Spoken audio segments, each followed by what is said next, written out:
ሰላም ጤና ይስጥልኝ እንደምን አላችሁ ተማሪዎች? ይህ የአስረኛ ክፍል የአማርኛ ቋንቋ ትምህርት ነው። ትምህርቱን የማቀርብላችሁ ተስፋዬ ነኝ። ተማሪዎች እንዴት ናችሁ? ዛሬ በዚህ በምዕራፍ 4 ድምጽ ወምስል 2 ወይም ቪዲዮ 2 ማለት ነው የተለያዩ ርዕሰ ጉዳዮችን የምንዳስስ ይሆናል ወይም የምንማማር ይሆናል። መጀመሪያው ርዕሳችን ድርሰት ይላል። ተማሪዎች የዛሬውን ክፍለ ጊዜ ከማየታችን በፊት በምዕራፍ 4 በመጀመሪያው ድምጽ ወምስል የቃላትን ትርጉም፣ ፈሊጥ እንዲሁም ምንባቦችን ማዳመጥና ምንባብ አይተን የመረዳት ጥያቄዎችን አይተናል፣ መልሰናል። ተማሪዎች ዛሬ ደግሞ ድርሰት የመጀመሪያው ንዑስ ርዕሳችን ድርሰት የሚለው ድርሰት ምንድን ነው የሚለውን ለማየት ያክል የመጀመሪያው ድርሰት በአእምሯችን የሚመላለስ ጉዳይ በጽሁፍ የማስተላለፍ የማንጸባረቅ ስልት ነው።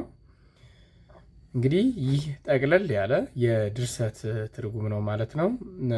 ውድ ተማሪዎች ይሄንን በማየት ማስታወሻ እንድትይዙ ጠይቃለሁ። አብራችሁኝ እንድትቆዩ በድጋሚ ግብዣዬ ነው።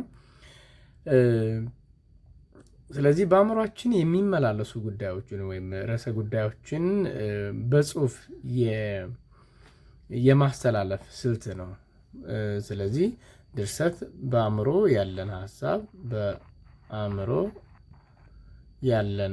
ያለን ሀሳብ በጽሁፍ ማስፈር ነው። እንግዲህ የተለያዩ ትርጉሞች ይኖሩታል። በጽሁፍ ማስፈር ወይም ማስተላለፍ ምን ተብሎ ይጠራል? ድርሰት ተብሎ ይጠራል ማለት ነው። በውስጡም ፈጠራዊ እና ፈጠራዊ ያልሆኑ ጉዳዮች እየተነሱ ሊብራሩና ትንታኔ ሊቀርብባቸው ይችላል። አጠቃላይ ድርሰት ልቦለዳዊ ወይም ኢልቦለዳዊ ተብሎ ይጠራል። ስለ ድርሰት በሁለት ይከፈላል። ፈጠራዊ ወይም ልብ ወለዳዊ እና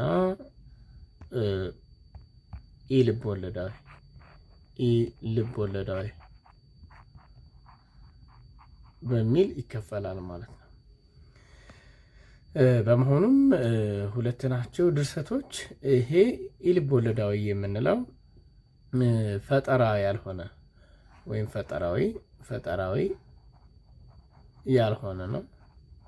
ይሄኛው ያልሆነ፣ ይሄኛው ደግሞ ፈጠራዊ ብለን እንጠራዋለን ማለት ነው። ስለዚህ ድርሰት በስንት ይከፈላል? በሁለት፣ ፈጠራና ፈጠራዊ ያልሆነ ወይም ልቦለዳዊና ልቦለዳዊ ያልሆነ ማለት ነው። ልቦለዳዊ ድርሰት የምንለው ፈጠራዊ ስራን የሚያመላክት ሲሆን በውስጡም ኪናዊ ለዛ ያላቸው ስነ ጽሁፋዊ ስራዎችን ያካትታል። እንግዲህ ልቦለዳዊ ስንል በምናብ ነው ደራሲው ወይም ጸሐፊው በምናብ የሚስላቸውን ገጸ ባህሪያት ወይም ደግሞ ታሪኮች ለዛ ባለው ኪናዊ በሆነ መንገድ በመደርደር የሚጽፋቸው ናቸው። ኪናዊ ናቸው። ልቦለዳዊ ስንል ምንድን ናቸው? ኪናዊ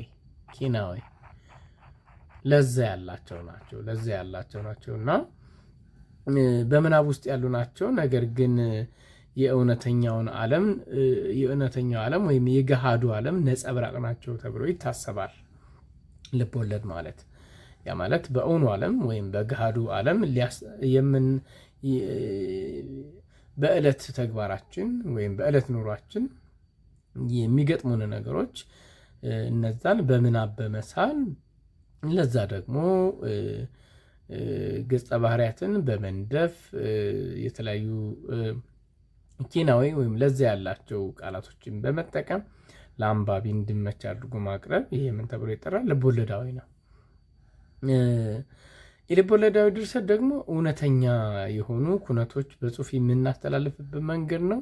ይሄ ደግሞ ከተከሰተው ኩነት ዘርፋ ዘርፍ ሳንጨምር ወይም ሳንከልስ ሳንበረዝ እንዳለ ይሄኛው ምንድነው ተማሪዎች ልቦለዳዊ ስንል እውነተኛ ነው። እውነተኛውን ታሪክ እውነተኛ ታሪክ ወይም ኩነትን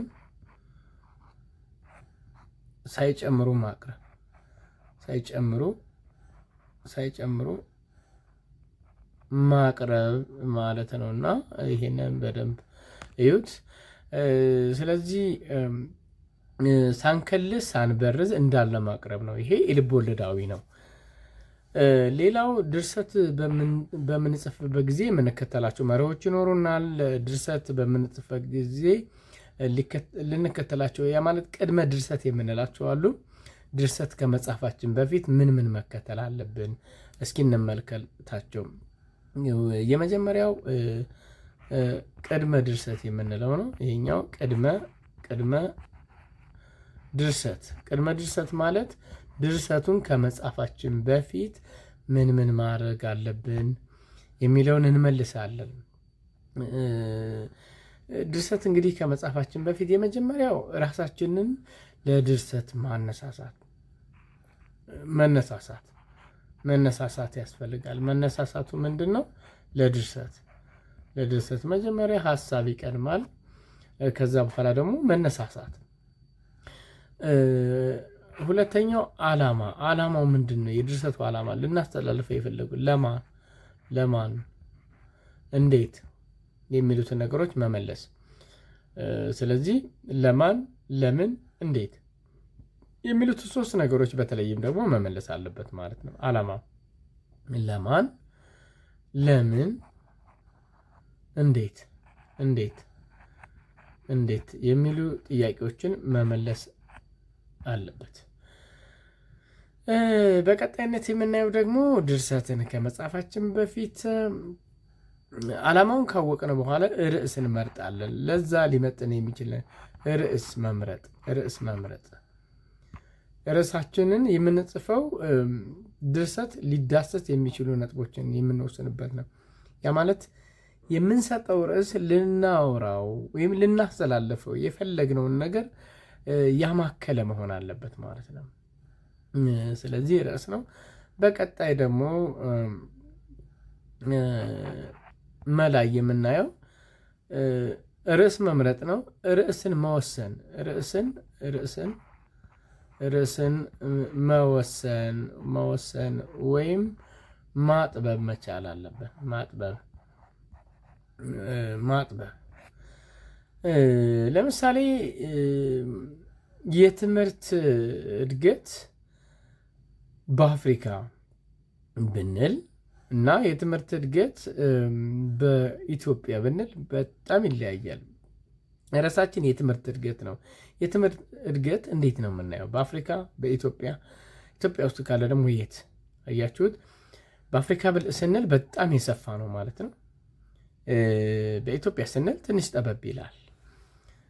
ሌላው መረጃ ማፈላለግ። ይህንን ለምሳሌ የትምህርት ጉዞ፣ የትምህርት እድገት፣ የትምህርት መሻሻል እነዚህን ነገሮች ስናይ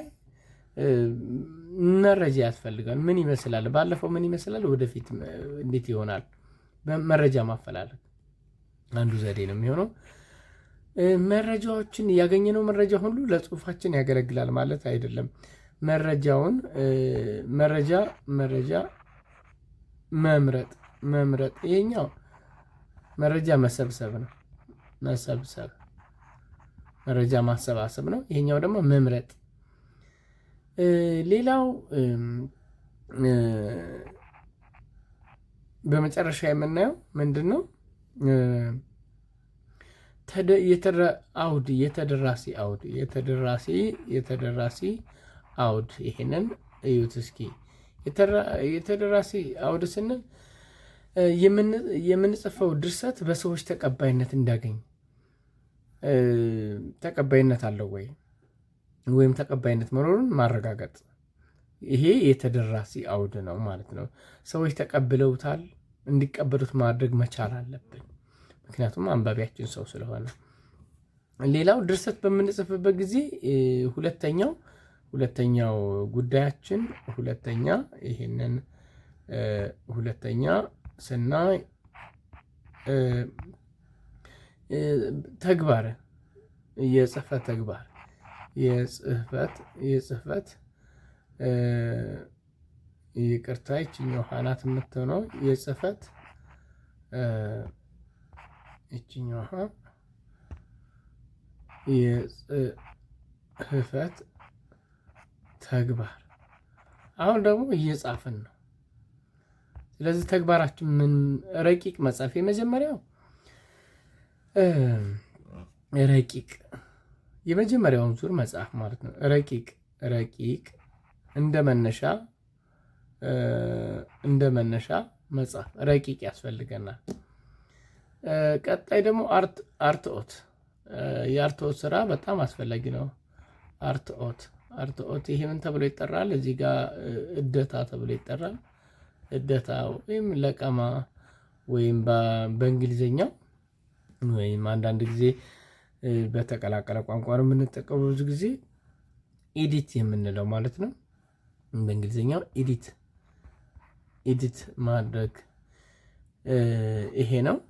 ስለዚህ የፊደል የቃል ወይም የአረፍተ ነገር ግድፈት እንዳይኖር ሙሉ በሙሉ ጥንቃቄ ተደርጎ የሚታረምበት ነው። ቃላት ሙሉ በሙሉ የፊደል የስርዓተ ነጥቦች ግድፈት ካለ እሱን መከታተል። የቀጣይ ደግሞ የመጨረሻ ረቂቅ የመጨረሻ ረቂቅ መጽሐፍ። አሁን መጀመሪያ ምን አደረግን ተማሪዎች? ረቂቁን ጻፍን ወይም የመጀመሪያውን ዙር ማለት ነው። ሁለተኛው እሱን ደግሞ የመልቀም ስራ እንሰራለን። ሌላው የመጨረሻ ጽሁፍ ማስፈር ነው። እንግዲህ ይሄ ደረጀ ገብሬ 2007 ዓ.ም ተግባራዊ የጽህፈት መማሪያ ከሚለው የተወሰደ ነው። ስለዚህ ድርሰት ስንጽፍ እንግዲህ ቅድመ ድርሰት ምን ማድረግ አለብን? መነሳሳት አለብን። አላማችን ምንድን ነው? ርዕሳችን። ከዛ ርዕስ ደግሞ መረጥን፣ እሱን ማጥበብ። የትምህርት እድገት የሚለውን አየን። አሁን ሌላው መረጃን ማሰባሰብ ነው። የሰበሰብነው መረጃ ደግሞ መመረጥ አለበት። ከዛ የተደራሲን አውድ ገብቶታል ወይ ተደራሲ። ስለዚህ በሰዎች ተቀባይነት እንዲያገኝ ማድረግ ነው። እየጻፍን ደግሞ ረቂቁን እናዘጋጃለን።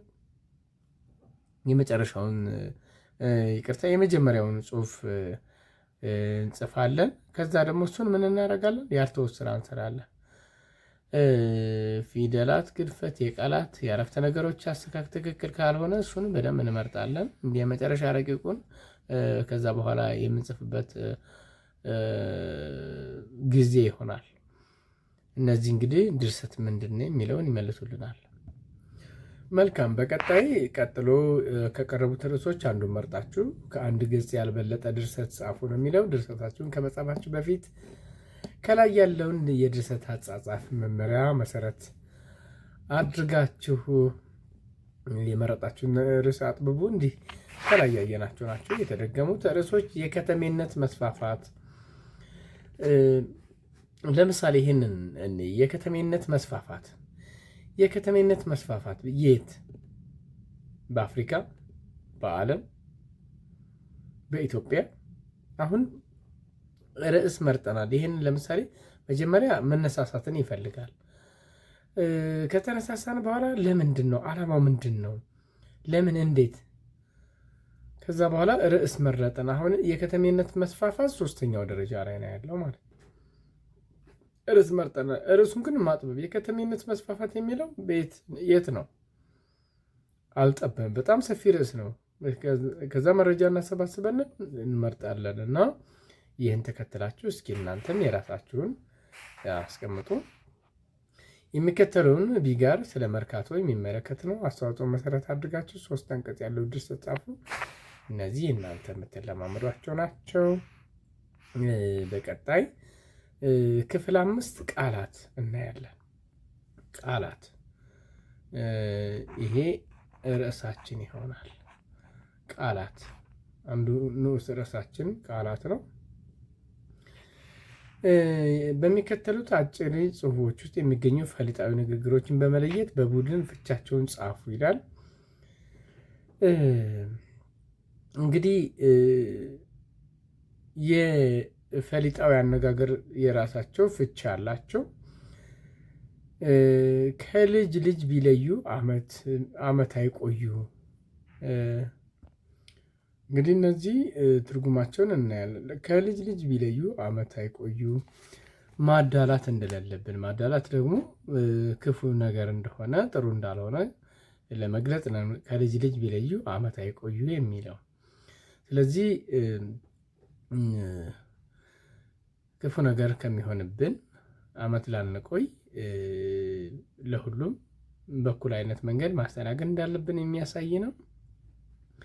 መቼም ውሎ ውሎ ከቤት ኑሮ ኑሮ ከመሬት እንደሚባለው እሱም እንደ ጻድቅ ድንግል መሬት ላይ አፈር ቀመሰ።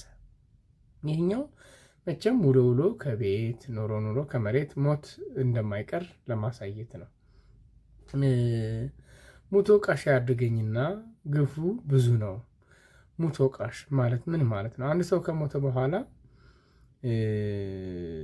ወቀሳ የሚያቀርብ ሰው ሙቶ ቃሽ ተብሎ ይጠራል ማለት ነው። የሚኮነን ሰው፣ የሚረግም ሰው፣ እንዲህ አድርጎት ብሎ የሚበሳጭ ሰው በሞተው ሰው ላይ ሙቶ ቃሽ ነው የሚባለው። እንደ ጧት ጤዛ ለምትረግፍ እድሜ ሰው ነገር ሲቀን ነገር መቀመም ምን ማለት ነው? ነገር መቀመም ማለት ሴራ፣ ተንኮል መሸረብ እንደማለት ነው። እንደ ጧት ጤዛ ለምትረግፍ አጭር ናት የጧት ጤዛ። ጧት ፀሐይ ሲወጣ ሳር ላይ ያለ ውሃ ወዲያውኑ ይረግፋል ማለት ነው። እና እድሜም እንደዛው ናት። እድሜ አጭር እንደሆነች በዛ ልክ መልካም ነገር ማድረግ እንዳለብን ለማሳየት እንጠቀመዋለን። እንደ ድርስ እርጉዝ፣ ይሄ ሆዱን አንገፍጥጦ እያነጻጸረልን ነው። እንደውም በሆድ ማሰብ ምን ማለት ነው? በሆድ ማሰብ ጭንቅላታችን አይሰራም። ሆድ ብቻ እያሰብን መኖር በሆድ ማሰብ ነው የሚባለው። ስለዚህ እነዚህ እንግዲህ ፈሊጣዊ አነጋገሮች ናቸው። ትርጉማቸው ይሄን ይመስላል። በቀጣይ የሚከተሉት ቃላት ፈሊጣዊ ቃላት በሀ የተዘረዘሩትን በለስር ካሉት ፍቾቻቸውን አዛምዱ ነው የሚለው። እንግዲህ የመጀመሪያው ሀረግ መዘዘ። ሀረግ መዘዘ ስንል ምን ማለታችን ነው? ሀረግ መዘዘ። ሁለተኛው አይነልም። አይነልም ሰማይ ጠቀስ። ብዙ ጊዜ ሰማይ ጠቀስ እንላለን አይደለ? በተለይም ደግሞ ለህንፃ ሰማይ ጠቀስ ህንፃ ነው እንላለን። ሰኔና ሰኞ።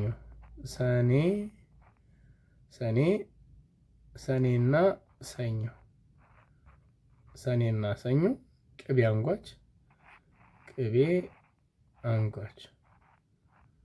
ቅቤ አንጓች። እነዚህ የቃላቱ ትርጉም ናቸው። ያ ማለት ፈሊጣዊ ቃላት። ስለዚህ ሀረግ መዘዘ ስንል አንድ ሰው ሀረግ መዘዘ ከተባለ ምን ማለት ነው? ዘር ቆጠረ ከሌ ቢወልድ ከሌ እያለ ዘር ቆጠረ እንደማለት ነው። አይነልም ነው ካልን ተንኮለኛ ነው ማለት ነው። ተንኮለኛ ነው። ይሄንን እዩት። ሰማይ ጠቀስ በጣም ረጅም ነው። ሰኔና ሰኞ በአጋጣሚ ወይም ድንገተኛ አጋጣሚ ምን ተብሎ ይጠራል? ሰኔና ሰኞ። ቅቤ አንጓች እወደድ ባይ።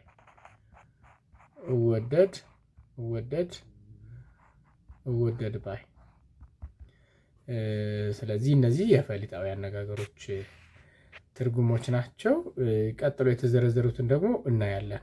ምንድነው ትርጉማቸው? እዚህ ጋር ያሉት የሚከተሉትን ፈሊጣዊ አነጋገሮች የሰውነት ክፍሎቻችንን የሚመለከቱ ናቸው። እንግዲህ በሰውነት ክፍሎቻችን ላይ የሚያተኩሩ ፈሊጣዊ አነጋገሮች ናቸው፣ ፈሊጦች ናቸው። ግን ትርጉማቸው ምንድን ነው? እነዚህን ፈሊጣዊ አነጋገሮች ተጠቅማቸው ሰውነቴ በሚል ድርሰት ጻፉ።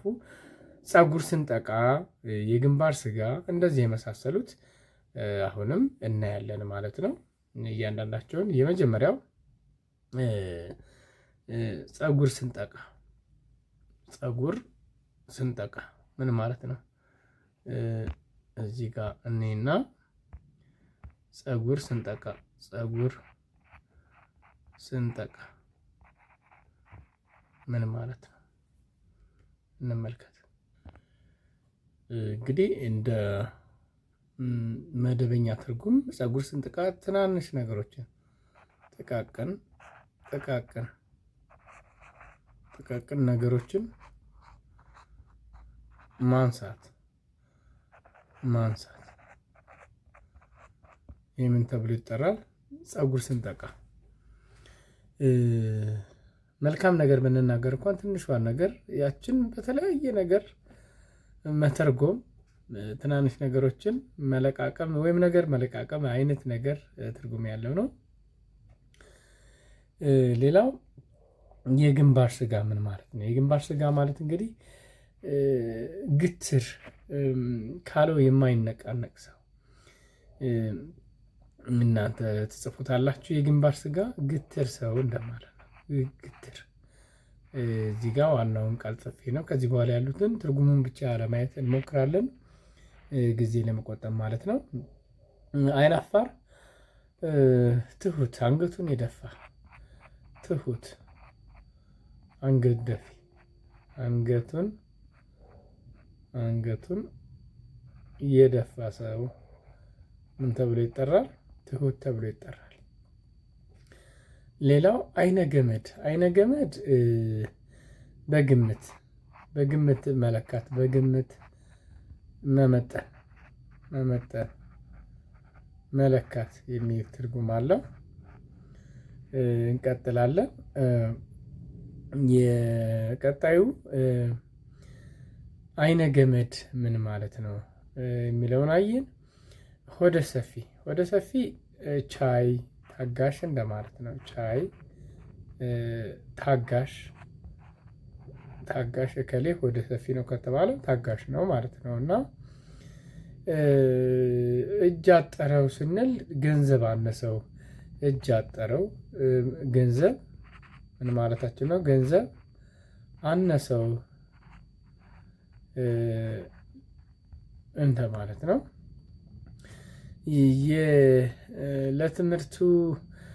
ትምህርቱን ለመቀጠል ለምሳሌ እናንተ ትምህርቱን ለመቀጠል እጅ አጠረው ብትሉ ትምህርቱን ለመቀጠል ወይም ለመክፈል ገንዘብ አጥሮታል እንደማለት ነው፣ አንሶታል እንደማለት ነው። እና ይህንን ይሁት። አፍ ለአፍ ማለት አፍ ለአፍ ፊት ለፊት አፍ ለአፍ እንላለን። ፊት ለፊት አይነልም ልም ምን ማለታችን ነው? እዚህ ጋር አዛምዱ ላይ አይተነዋል። ይሄንን አይነልም ማለት እንግዲህ ተንኮለኛ። አይነልም ማለት ተንኮለኛ ማለት ነው። ይሄ ትርጉሙ አዛምዱ ላይ ሲካየነው ነው። እግር እርጥብ እድለኛ። ደረቅ ከሆነ ደግሞ እግረ ደረቅ ከሆነ ምንድነው? እድለቢስ ማለት ነው። እድለቢስ። ይሄኛው ደግሞ እግረ ደረቅ፣ ይቅርታ፣ እጅ በእጅ አሁኑኑ በመረዳዳት እጅ በእጅ አሁኑኑ። ለምሳሌ ገንዘብ እጅ በእጅ ደረሰኝ እንዲህ ይባላል አይደለ? ስራ ላይ ወዲያው ነው የሚከፈል ማለት ነው። እጅ በእጅ። ሌላው እግር ብረት እንግዲህ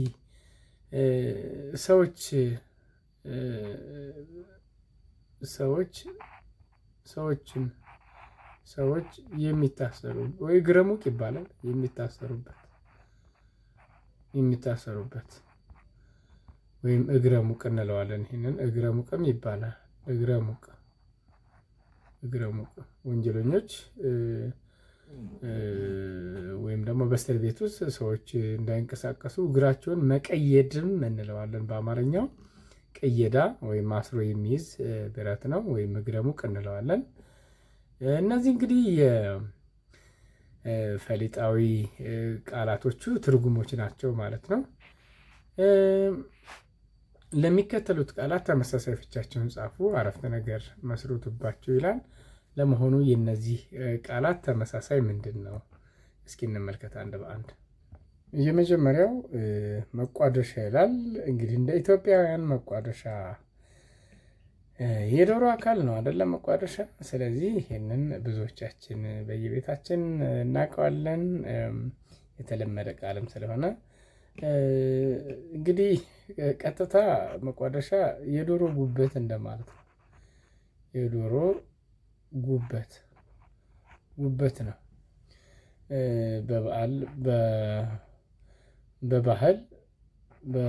በባህል እንግዲህ መቋደሻ ባልና ሚስት በጋራ የሚመገቡት በጋራ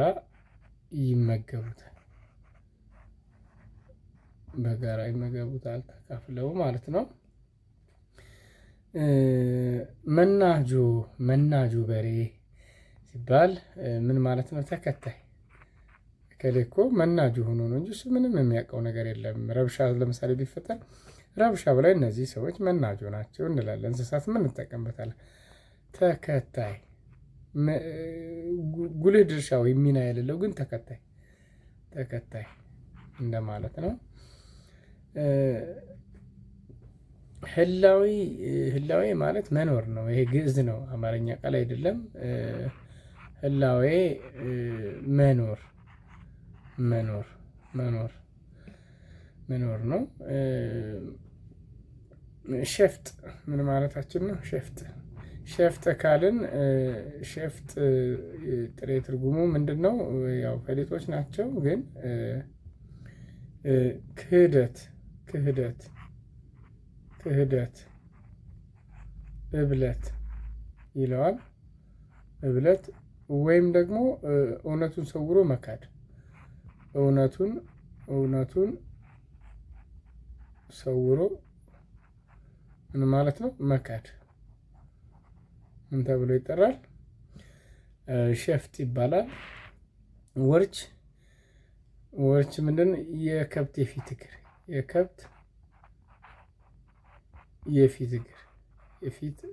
እግር ምን ተብሎ ይጠራል? የፊት እግሩ ወርች ተብሎ ይጠራል ማለት ነው። ያው ጡንቻ የሚል ትርጉም ይኖራል። ቅምጫና፣ ውሃ በቅምጫና ይላሉ። ቅምጫና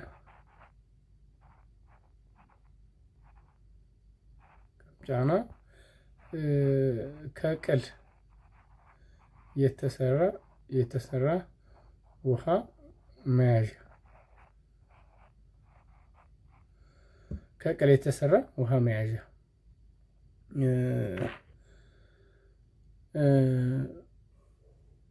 ወሽከሬ ነው።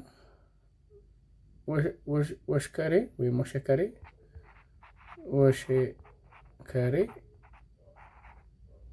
ጽሁፍ ማለት ነው። ጽሁፍ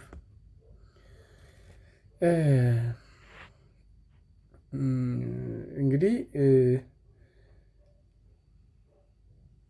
ይህንን በተለያየ መንገድ ስናይ እየበለጠ አውዳዊ በሆነ መንገድ የፈሊጦቹ ትርጉም ምንድን ነው? ስለዚህ ወደ መጨረሻው ድርሰት የሚለውን እናያለን ማለት ነው። ይቅርታ እዚህኛው ጋር ወሸከሬ የጽሁፍ ሳይሆን ድርሰት ነው። ጽሁፍ እዚህ ጋር ይቅርታ፣ ድርሰት ጽሁፍ ነው።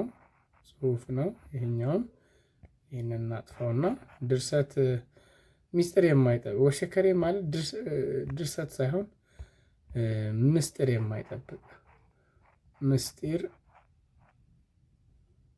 የማይጠብቅ ወሽካታ የማይጠብቅ ሚስጥር የማይጠብቅ ነው። ወሸከሬ ማለት የማይረባ ለሚስጥር የማይበቃ ወይም የማይረባ ሚስጥር የማይጠብቅ ወይም የማይበቃ ነው። ድርሰት ማለት ያው ጽሁፍ ማለት ነው። ደረሰ ማለት አፈን ማለት ነው። ዋናውን ቃል ስታዩት ቀጣይ ላይ እንመልከት። ለሚከተሉት ቃላት ተቃራኒ ፍቻቸውን በመስጠት በቃሎቹ አረፍተ ነገር መስርቱ ይላል። ህልም፣ በመጀመሪያ ህልም ምንድን ነው ተቃራኒ? ህልም ማለት እዚህ ጋር ተቃራኒ በመግቢያችን ላይ የምዕራፉን ዋና ዋና ይዘት ስናይ ተቃራኒ እና ተመሳሳይ ብለናል። ተቃራኒ እስኪ እንመልከት። የመጀመሪያው ህልም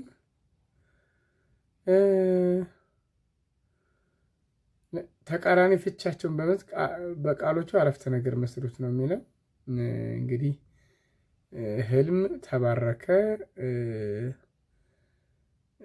ባላንጣ፣ የምስራች ይላል። ህልም እውን፣ የመጀመሪያው ህልም እውን እንደማለት ነው። በህልሜ ነው በእውኔ እንላለን አይደል? በህልሜ ነው ወይስ በእውኔ? ስለዚህ እውን ነው። ባላንጣ ይቅርታ፣ ተባረከ ምን እንላለን?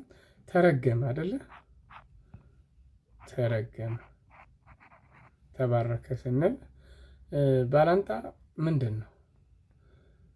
ወዳጅ። ባላንጣ ወዳጅ ነው። ባላንጣ ወዳጅ እንደማለት ነው። የምስራች ምስር ብላ እንላለን አይደለ? ስለዚህ የምስራች ምንድነው? መርዶ። የምስራች መልካም ዜና ማለት ነው አይደለ? ይሄኛው ደግሞ መርዶ ይሆነዋል ተቃራኒው። ቀጣይ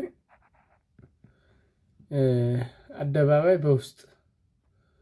በውስጥ በድብቅ እንደማለት ነው። በውስጥ ወይም በድብቅ ለመንገድ ከሆነ በውስጥ መስመር እንደማለት ነው።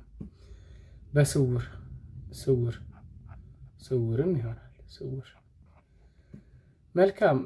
ቀጣይ ላይ ብርቅ፣ የተሰለቸ፣ የተሰለቸ ወይም የተለመደ ነገር ነው። ቀጣይ ላይ ማክሰም፣ ማስቀጠል፣ አንድ ነገር ማስቆም ነው አይደለ? ስለዚህ ማስቀጠል። የመጨረሻው ንቁ፣ ፈዛዛ ማለት ነው። ወይም ቀርፋፋ።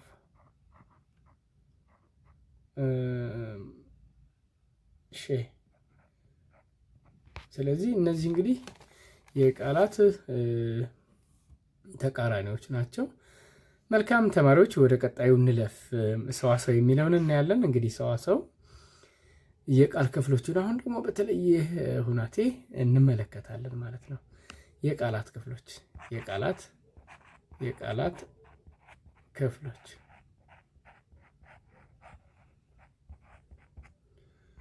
የቃላት ክፍሎች ስንል መሰረታቸው ምንድን ነው? በምንድን ነው የምንለያቸው?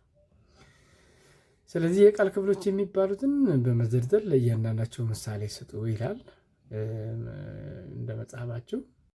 በመሆኑም እንግዲህ ቃላት ሶስት ነገሮች አሉ፣ መስፈርቶች አሉት። አንደኛው ቅርጽ ነው። ቅርጽ ለመክፈል ማለት ነው። ቅርጹን በማየት ምዕላድ፣ ቅጥያን ወይም ምዕላድ አንጻር። ሁለተኛው አገባብ ነው። ቃላት በአረፍተ ነገር መዋቅር ውስጥ የሚገቡበት ቦታ ይመለከታል። ስለዚህ አገባብ የቃላት በአረፍተ ነገር ውስጥ የሚገቡበት ቦታ ነው። እነዚህን እዩዋቸው። ቀጣይ ቅርጽ ካልን አገባብ ካልን በአረፍተ ነገር መዋቅር ውስጥ የሚገቡበት ቦታ ምንድነው? አገባብ ነው። ይሄኛው አገባብ ብለን እንጠራዋለን። ሶስተኛው ትርጉም ፍቺ ወይም ትርጉም መሰረት ያደረጉ ናቸው። ለምሳሌ ይሄንን እኔ ቃሉ የሚሸከመው መሰረታዊ ትርጉም ወይም ፍቺን የሚመለከት ጽንሰ ሀሳብ ነው። በእነዚህ 3 መሰረታዊ ነጥቦች መነሻ በማድረግ ቃላት በ5 ክፍሎች ይከፈላል። 5 ክፍሎች እንከፍለዋለን። ማንን? ቃላት። የመጀመሪያው ስም ነው። የመጀመሪያው ስም አንደኛ። እንግዲህ 3ቱን መሰረት አድርግ ነው። እዚህ ጋር ስክሪኑ ላይ እንደምትመለከቱት የሰዎችን፣ የእንስሳት፣ የእጽዋትና የማንኛውም ግዑዝ ረቂቅ ነገሮች መጠሪያ በመሆን ያገለግላል። ስም ምንድነው? ባጭሩ መጠሪያ ነው። ስም ምንድነው ከተባላችሁ መጠሪያ ነው። እናንተ ስማችሁ መጠሪያችሁ ነው አይደል? መጠሪያ። ጠረጴዛ ስንል መጠሪያው ነው። በአረፍተ ነገር ውስጥ መዋቅር የባለቤት የተሳቢነትና የዘርፍ ሙያ ይኖረዋል። የባለቤትነት ኦችና ዎች የመሳሰሉት አብዥ ምዕላድን ይጠቀማል። ለምሳሌ ባለቤት ይሆናል ኦች የሚል አብዥ ወይም ተሳቢ ይወስዳል። ለምሳሌ አለሙ ላሞች አሉት። አለሙ ላሞች አሉት። ይህንን እስኪዩት። ላም ነው፣ ኦችን ይወስዳል። ምን አሉት? ላሞች አሉት። ኦች ስዘረዝሩት ይህንን ላምና ኦች ነው አይደለም የሚሆነው? እንደዚህ ነው ጽፉት። ስለዚህ እንደ ኦችና ዎች ለምሳሌ ሰዎች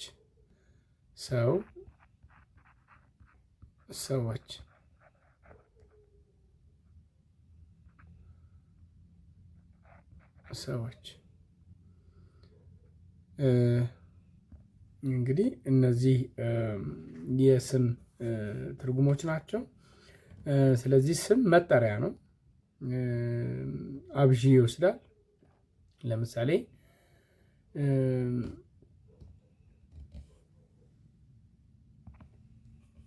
ቀይ በግ፣ ይቅርታ፣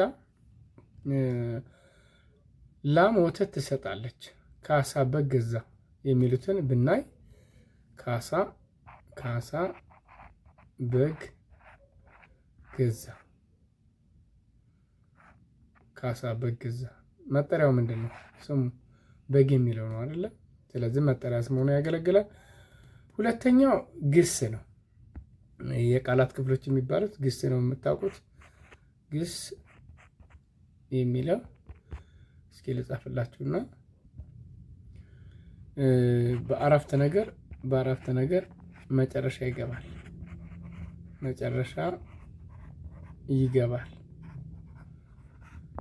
ማን? ግስ። ሁለተኛው ማለት ነው። ሁለተኛው ደረሰ ነው። መልካም። ስለዚህ በአረፍተ ነገር መጨረሻ ይገባል ማለት ነው። ቅጥያ ይወስዳል፣ ቅጥያ ያስከትላል። ባለቤቱን መሰረት አድርጎ ቅጥያ ይወስዳል ማለት ነው። በአረፍተ ነገር መጨረሻ ይገባል። እስኪ እንመልከት። ምሳሌ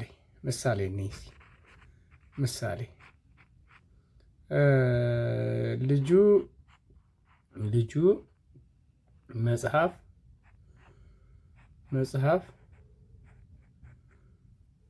አነበበ ነው ቅጥያው አይደል? ነው ቅጥያው። እዚህ ጋር እንደምታዩት እሷ እሷ መጽሐፍ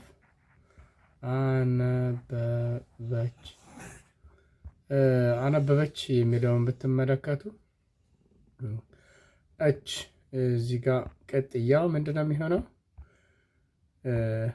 እች አነበበች። እንደዚህ ለይታችሁ ነው አነበበች የሚለውን ስትወስዱት ማለት ነው። እና ስለዚህ ባለቤቱን መሰረት ያደርጋል ማለት ነው። ለምሳሌ ጾታውን እዚህ ጋር ልጁ ከሆነ አነበበ በውስጥ ታዋቂ አለው። እሷ መጽሐፍ አነበበች እች። ስለዚህ ቅጥያ ግን ይወስዳል ማለት ነው። ይሄንን ማየት አስፈላጊ ነው።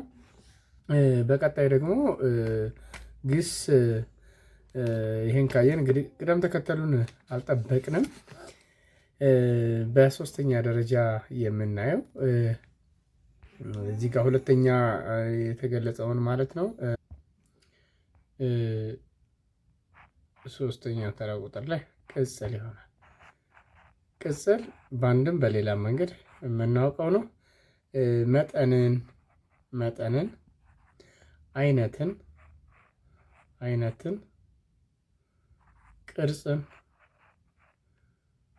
ቅርጽን ባህሪን፣ ቀለምን እያልን ብዙ ነገር ማለት እንችላለን። እነዚህ እንግዲህ እዚህ ጋር ስክሪኑ ላይ እንደምትመለከቱት እነዚህን የመሳሰሉትን መግለጽ ይችላል ማለት ነው። የስሙን ባህሪ ስም ነው የሚገልጹት። ለምሳሌ እዚህ ጋር ቀይ መጽሐፍ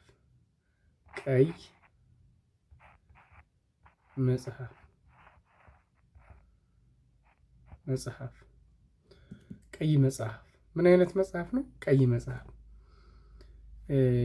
ስለዚህ ቅርጽ፣ ቀለሙ ምንድን ነው?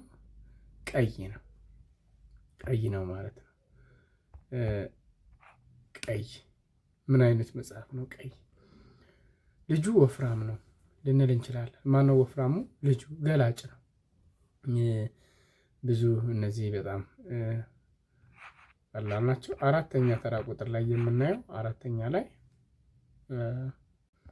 በአራተኛ የምናየው ተውሳከ ግስ። ለመሆኑ ተውሳከ ግስ ምንድን ነው? ተውሳከ ግስ ወይም በእንግሊዝኛ ምን ብላችሁ ነው የምትጠሩት? አድቨርብ የምንለው ማለት ነው። ስለዚህ ግስን የሚያጎላምሱ ይለዋል የጌታሁን አማረ መጽሐፍ። የሚያጎላምሱ ወይም የሚገልጹ ናቸው።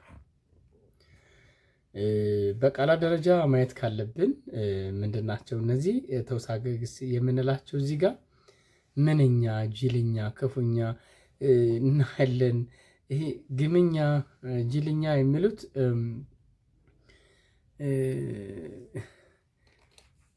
በአንድ ቀበሌ ውስጥ ወይም በአንድ በተወሰነ አካባቢ የሚነገሩ ናቸው እንጂ ሙሉ አይወክሉም። ስለዚህ ዘዬ ናቸው ወይም እንደ ዘዬ ወይም በአንድ አካባቢ ብቻ ትርጉም ያላቸው ናቸው። ስለዚህ ክፉኛ የሚለው ለምሳሌ ግምኛ ሊባል ይችላል አንድ ቦታ ላይ እና በአንድ ቦታ ብቻ የሚነገሩ ወይም ሁሉንም የማያስማሙ ናቸው ማለት ነው እንደየ አካባቢው። ስለዚህ ልጁ ክፉኛ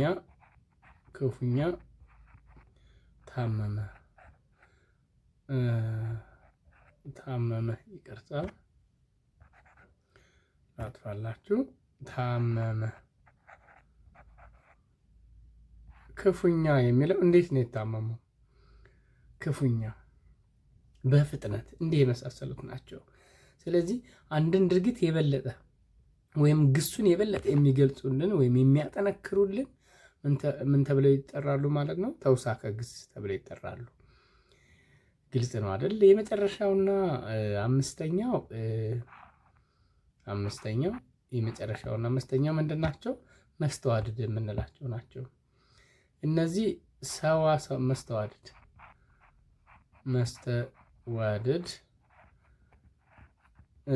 ቃልን ከቃል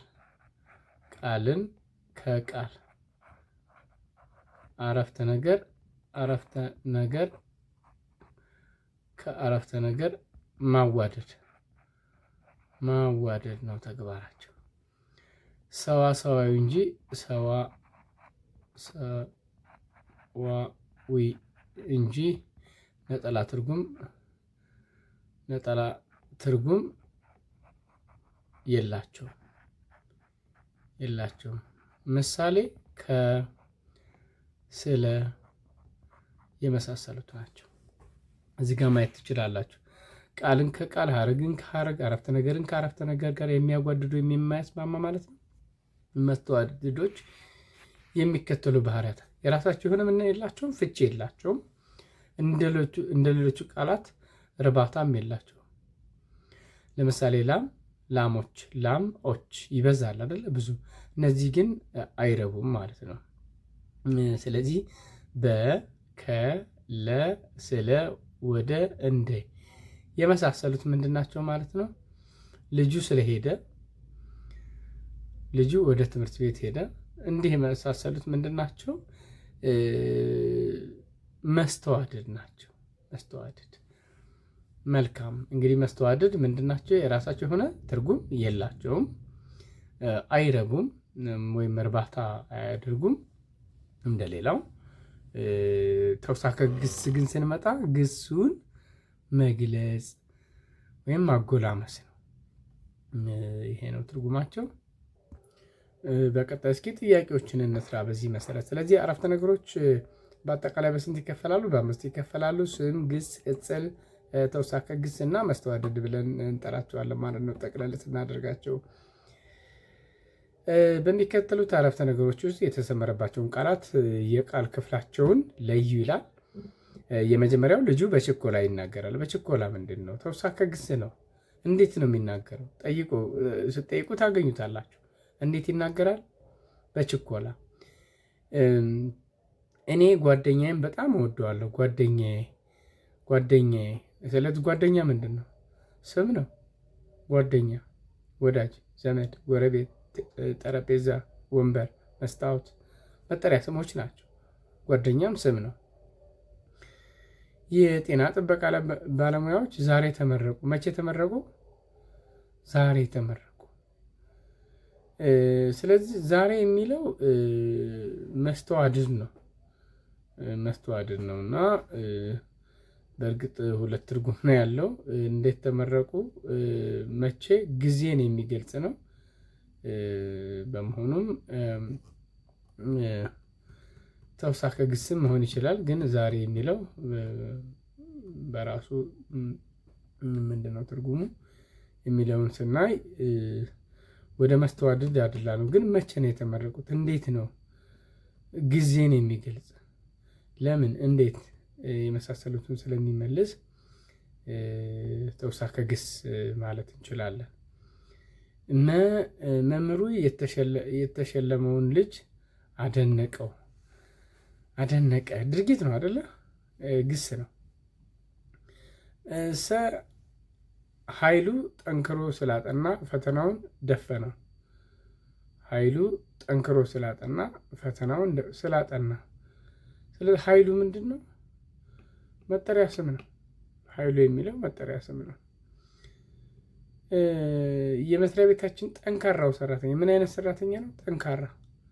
ስለዚህ ተውሳከ ግስ ነው። ይቅርታ፣ ተውሳከ ግስ ሳይሆን ሰራተኛ የሚለው ነው የሚገልጸው። ስለዚህ ምን አይነት ሰራተኛ ነው? ጉብዝናን የሚገልጥ ወይም ሰራተኛ ደግሞ ስም ነው አይደለ? ስምን የሚገልጽ ስለሆነ ቅጽል ነው። ክፉኛ የሚለውን ነገር ስናይ ደግሞ ምንድነው? ተውሳከ ግስ ነው ማለት። እንዴት ወደቀ? ክፉኛ ወደቀ። የመጨረሻው ሀገራችን በእድገት ጎዳና ላይ እየገሰገሰች ነው። በእድገት ጎዳና። በምን አይነት ጎዳና? በእድገት ጎዳና። ይህን እንግዲህ ምን አይነት ነገር በእድገት ምን ጎዳና። ስለዚህ እናንተ እስኪ ጨርሱት። ይህንን በጣም ቀለል ያሉ ናቸው፣ እንድጨርሷቸው ያክል ነው። ቀጥሎ የቀረቡት ቃላት የትኛው የቃል ክፍል እንደሚመደቡ ከጻፋችሁ በኋላ እንግዲህ ይሄ ቶሎ የሚለው ለምሳሌ ምንድነው? ልጁ ቶሎ መጣ። እንዴት መጣ? ቶሎ። ስለዚህ ይህንን ተውሳከ ግስ ነው ማለት ነው። እናንተ ጨርሳላችሁ። መልካም። እንግዲህ ተማሪዎች ወደ ምዕራፉ ማጠቃለያ እየመጣን ነው። ዛሬ ብዙ ነገሮችን አየን። የመጀመሪያው እዚህ ጋር እንዳየነው የመጀመሪያው ድርሰት ለመጻፍ መደበኛ ነገሮች ምን ምን ናቸው? ቅድምና እየጻፍን እያለን ወይም ቅድመ ጥንቃቄ እናደርጋለን። ቅድመ ጥንቃቄ ሲባል ያው ቀድመን ልናደርጋቸው ከድርሰት በፊት። እንግዲህ ድርሰት በሁለት ይከፈላል፣ ልብ ወለዳዊ እና የልብ ወለዳዊ ብለን እነሱን አይተናል። በቀጣይ ደግሞ በተለይ በዚህ ድምፅ ምስል ምን አየን? የፈሊጦችን ትርጉም አይተናል። ፈሊጣዊ ንግግሮችን ትርጉም አይተናል በደንብ። ሌላው ሰዋሰው ስንመጣ ደግሞ ቃላት በ5 እንደሚከፈሉ አይተናል ማለት ነው። እንዲሁ ጥያቄዎችንም ሰራን አንድ ላይ። ተማሪዎች እንግዲህ የዛሬው ክፍለ ጊዜያችን እዚህ ላይ እናጠናቀቃለን። በቀጣይ ክፍለ ጊዜ ይህም በምዕራፍ 5 እንገናኛለን። ለዛሬው ያነሳናቸው ርዕሶቻችን እነዚህን ይመስሉ ነበረ። በቀጣይ እስከምንገናኝ በደህና ቆዩ። ሰላም ሁኑ።